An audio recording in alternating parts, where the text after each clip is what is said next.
Holistic admissions approach is where a university looks at the student's entire application, the entire body of application. So from their grade point average to all of their extracurriculars that they've done since, let's say, maybe eighth grade or even earlier than that. Let's say they started playing piano at 3 years of age. All of that is going to be related in the essays that they have to write. And then the UC switched from the long answer essay format to now 4 short answer personal insight questions.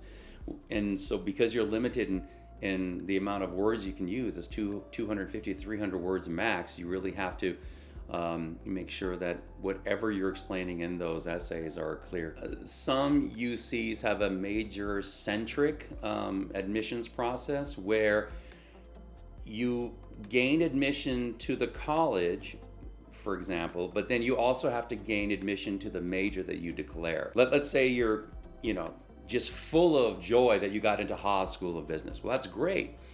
Well, that means you got into UC Berkeley, but you didn't get into Haas because you have a year and a half to prove yourself to complete your, a student satisfactory academic report, which will then enable you to then matriculate to Haas. Same thing goes for computer software engineering, which is, of course, always one of the top most selective majors to get into.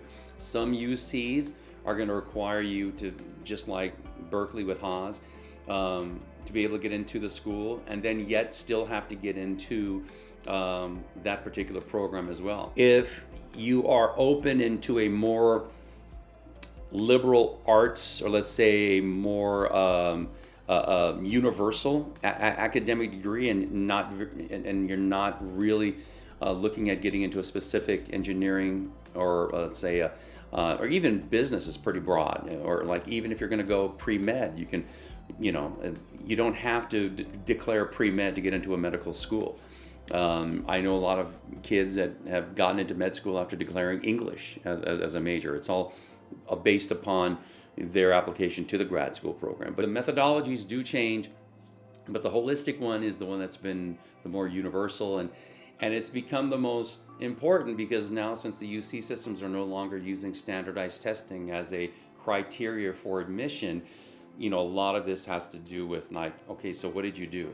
So when students take a look at the UC application, they really need to have a robust activities list, and of course their essays. I'm not going to say they have to read like a Ernest Hemingway novel, but they're going to have to be pretty darn good.